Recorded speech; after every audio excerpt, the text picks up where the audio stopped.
Welcome to the Stop Down Photography Podcast, episode 98. I'm Scott Davenport.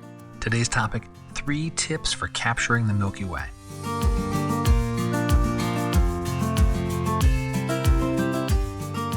Hi, welcome. Thanks for joining me. I'm glad to be back with you for another chat about photography, this shared passion of ours. And in today's episode, let's take one more step on our never-ending journey of photography. In early April, I headed into the Southern California desert for some astrophotography. Clear skies and a new moon were perfect conditions to capture the Milky Way. And I learned a few things about astrophotography, and I want to share those with you. I've got 3 tips to share with you on how to photograph the Milky Way.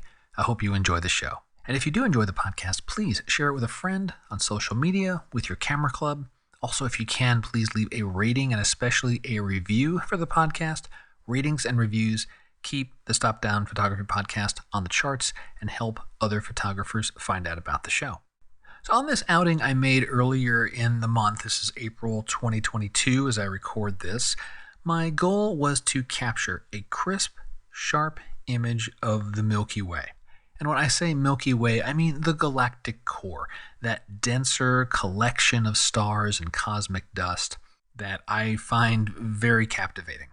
Now, the tips I am about to share can be used for many types of night sky photography. They're not just for the galactic core.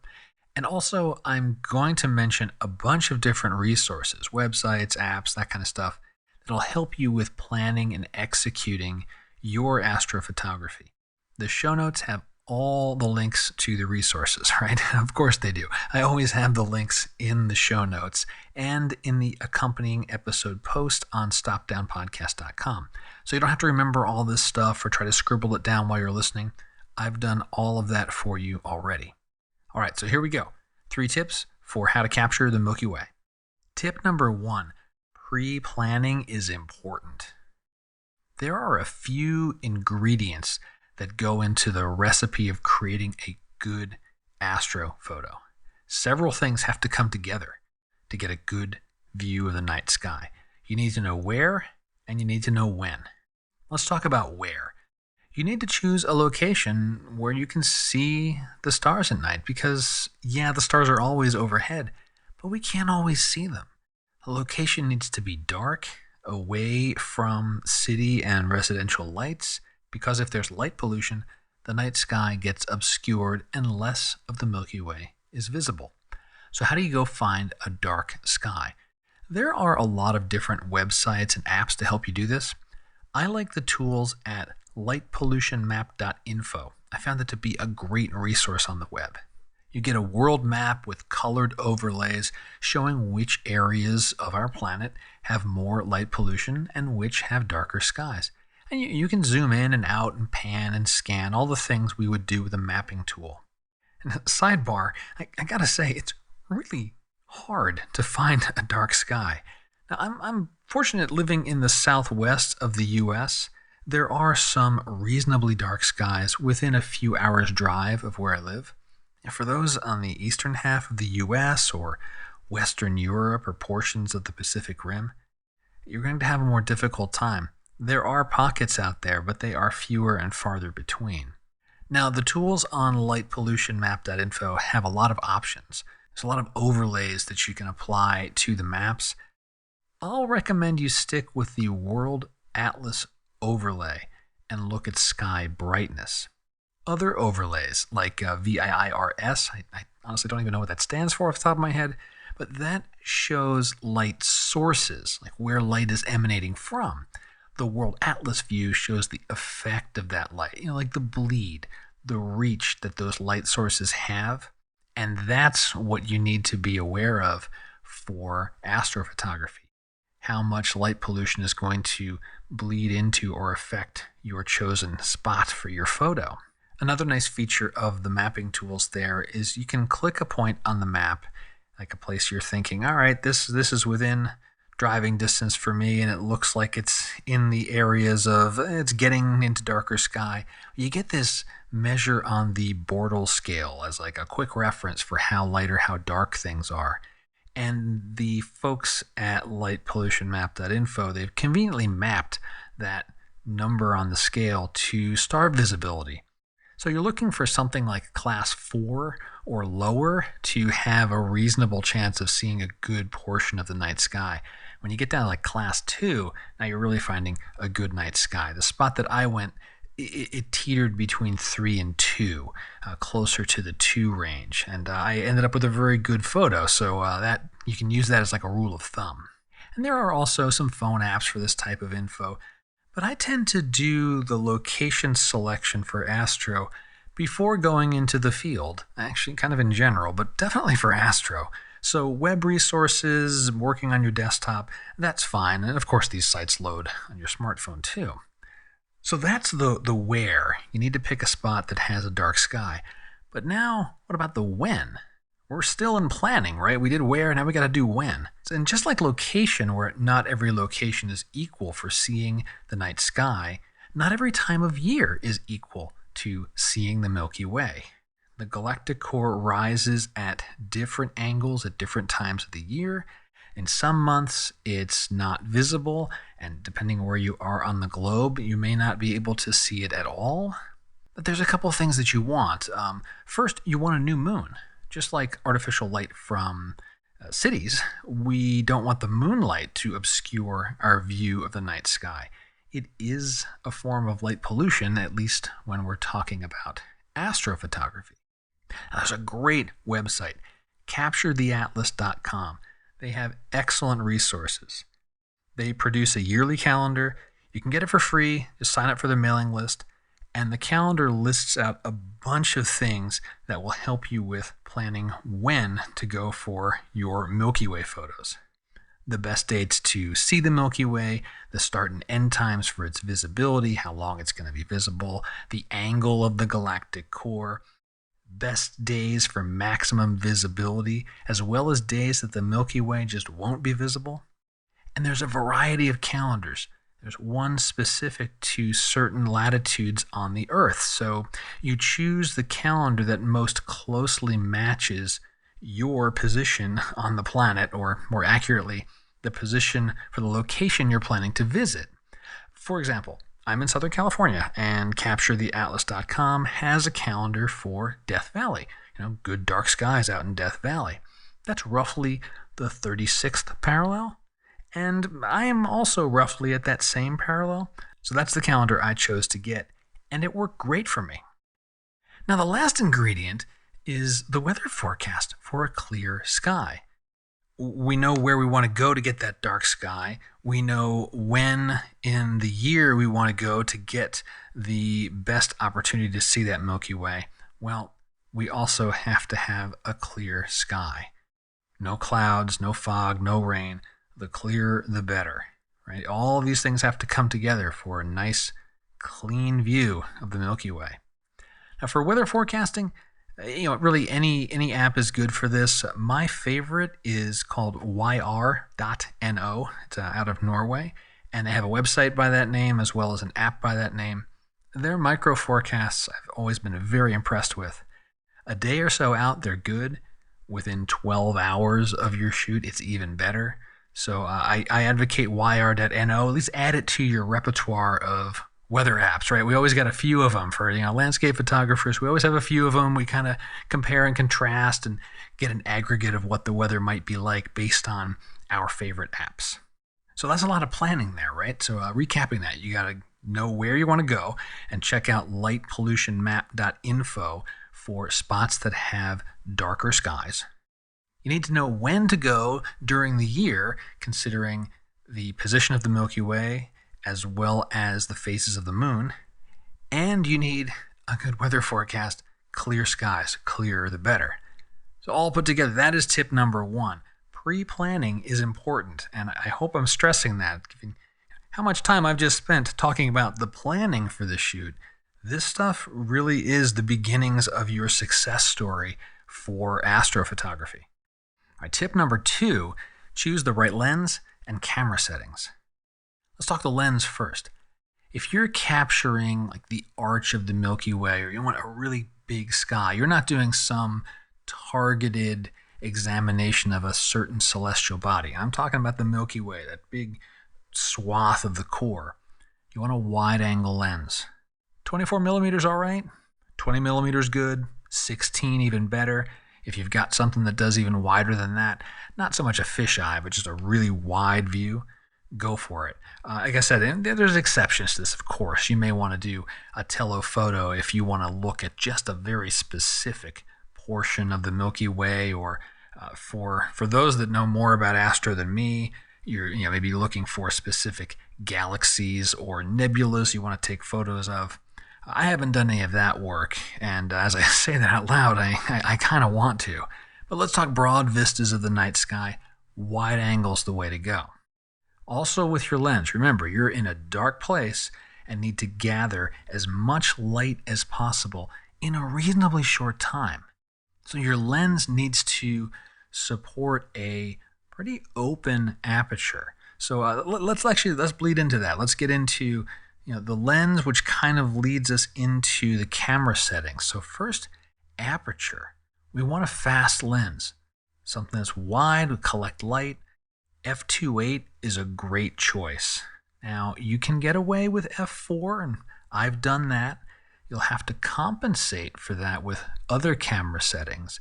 But f2.8 is a really good place to be for astro. And even though f2.8 is a shallow depth of field, when all of the objects you're capturing are millions of miles away, they're effectively on the same focal plane, right? Infinity. Now, a shallow depth of field like that, f2.8, it will mean foreground objects will be softer. That's the nature of the game, shallow depth of field. So if you have a strong foreground element that needs to be crisp, think about compositing. Take a photo with your foreground elements crisp, and then take another focused on your galaxy, your stars, the night sky, and blend them together in post. That's kind of the lens-centric stuff. Wide, a lens that has a very open aperture, and that leads us into other camera settings. Let's talk about ISO. Even with a wide aperture like f2.8, you'll need to boost ISO.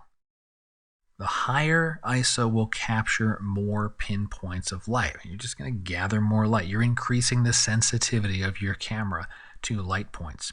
Where to start? An ISO of 3200 is a good starting point. It's high, but it's not too high. And 3200 is well within the reach of noise reduction software. So you can compensate for some of the digital noise or color noise that might come in post. So I start there, f2.8, ISO of 3200, take some test shots and experiment a little. If I need to boost ISO to capture more stars, or maybe I can lower ISO and reduce the noise and still have a good image. Earlier I mentioned getting away with, say, f4, if that's like the lens that you happen to have. Before I got my 20 millimeter f2.8, f4 was the widest I could take my aperture. Well, that meant I had to pop ISO up a little higher so that I could collect more light and see more stars. So there's always games we can play with that exposure triangle. But, a good starting arena, f2.8, ISO 3200. And then lastly, what about the shutter speed? How long to keep the shutter open? For a Milky Way photo, you want to capture pinpoint stars, very crisp. Now, I'll assume you're not using one of those rigs that will geoposition and slowly pan the camera at the same pace that the Earth is rotating so the stars above stay in lockstep. We're doing like a typical tripod, have a remote to trigger or release, and we need to know, all right, how long can I keep that shutter open before the rotation of the Earth causes blur, right? Because just like photographing any other moving subject, the stars are moving relative to our position on Earth. That rotation is what creates those cool star trails in a different type of astrophotography. But for crisp, clear Milky Way, we need to know what the boundaries are. Now, there's a couple of approaches to calculating this, right? It's a calculation. There's a 500 rule, and there's a newer NPF rule. Go to Google. You can see ample explanations of what these rules are. The 500 rule is simple math. The NPF rule is more complex and accounts for your camera and the aperture and the megapixels that you have in your sensor. I don't fill my brain with the formulas. I have an app on my phone to do the calculations for me. It's called PhotoPills. PhotoPills has a ton of utilities for a landscape photographer. You might already own PhotoPills because it is that versatile. One of the tools is a spot stars calculator. You tell it about your camera make and model, your focal length, your aperture, and it gives you exposure times using both rules, the 500 rule and NPF rule.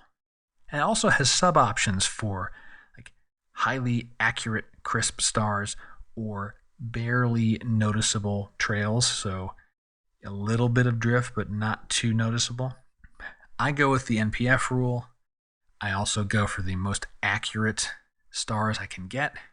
And then I have sharp, crisp, pinpoint stars in the photo.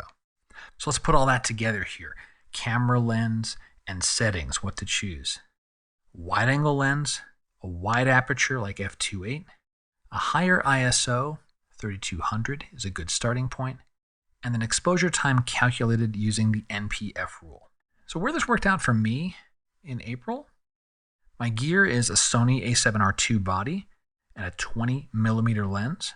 The 20 millimeter lens goes to f1.4. I dialed in 2.8 for my aperture, set my ISO to 3200, and PhotoPills computed roughly a 6-second time exposure for accurate stars. And I used those and I got really good results. A related tip, perhaps, is don't be afraid to deviate from those settings. In fact, you probably should.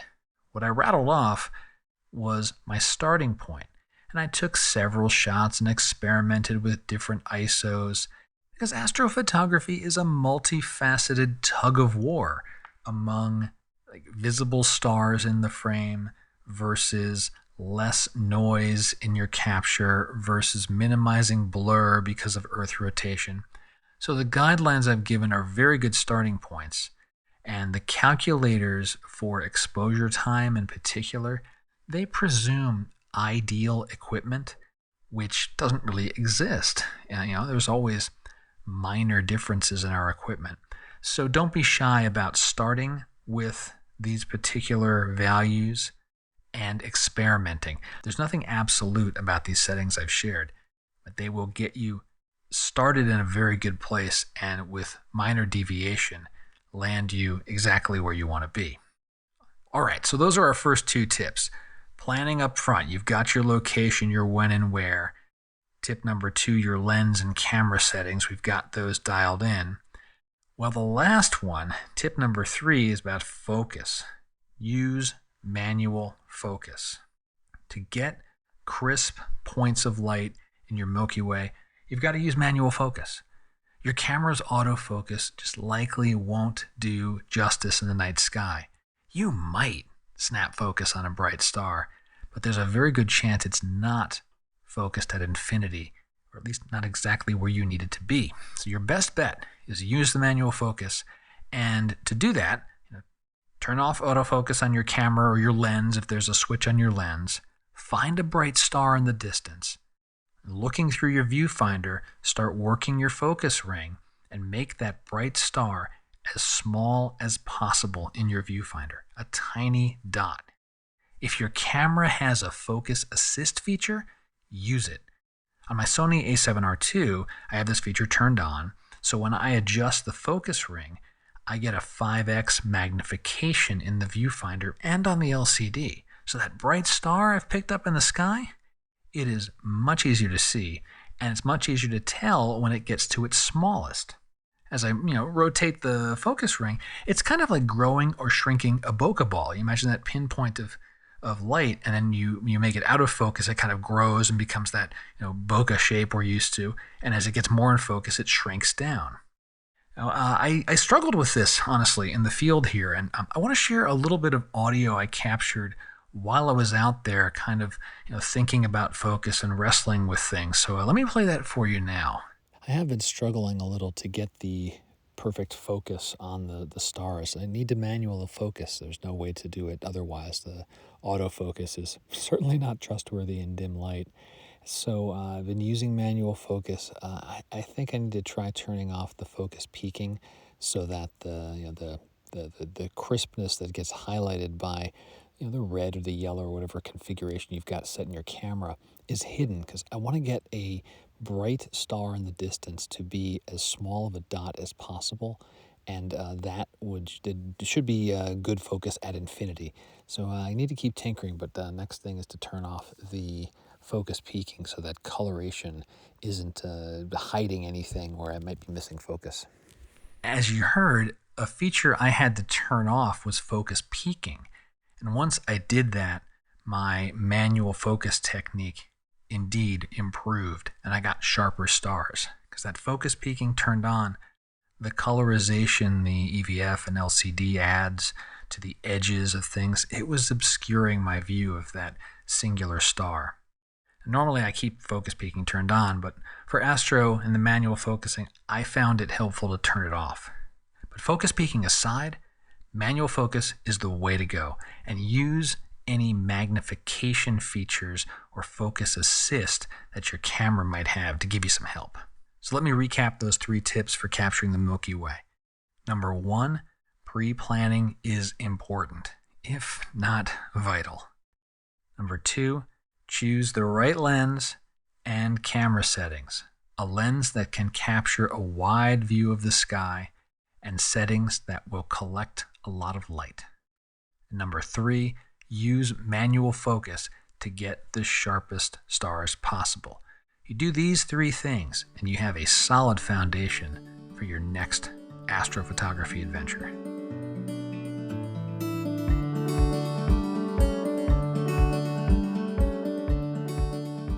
As I think about this Milky Way shoot I just did, astrophotography is not a type of photography I do often. And during this outing, I remembered why. I do enjoy capturing the night sky from time to time, somewhere between occasionally and periodically, because I find astro to be a little more of a clinical type of photography. That's not necessarily a bad thing, but a lot of the work happens in your planning, and the camera settings are somewhat prescribed.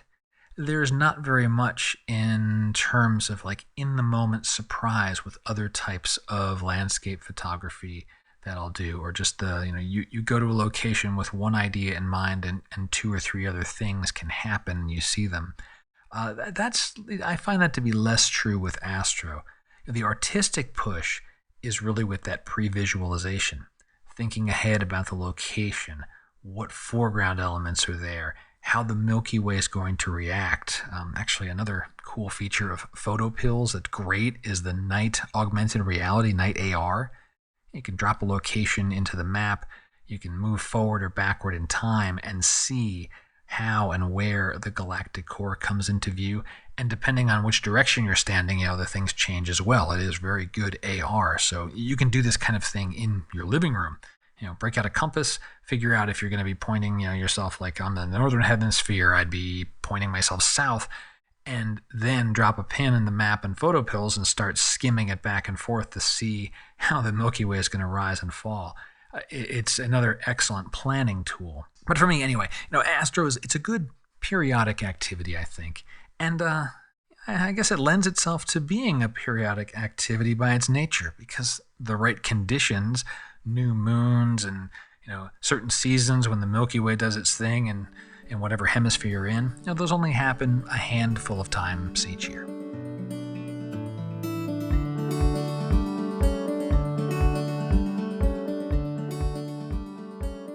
A tiny bit of studio news for you. I just returned from a scouting trip for the Big Sur Experience workshop happening in May of 2022. That workshop is sold out and is just a few weeks away. I spent 2 days in the Big Sur area visiting and revisiting locations, confirming access, checking trail conditions, scouting a couple of alternative locations, the plan B and the plan C, those types of things, because whenever possible, I like to get out to locations ahead of a workshop. As a workshop leader, my aim is to avoid surprises. And even as many times as you've been to a place, things can and do change. So it was good to get my boots on the ground in Big Sur, about 4 weeks before our upcoming workshop. And I'll tell you, I cannot wait for this workshop to start. Big Sur is looking good, and I am eager to work side by side with 6 of my fellow photographers. Just a few more weeks away.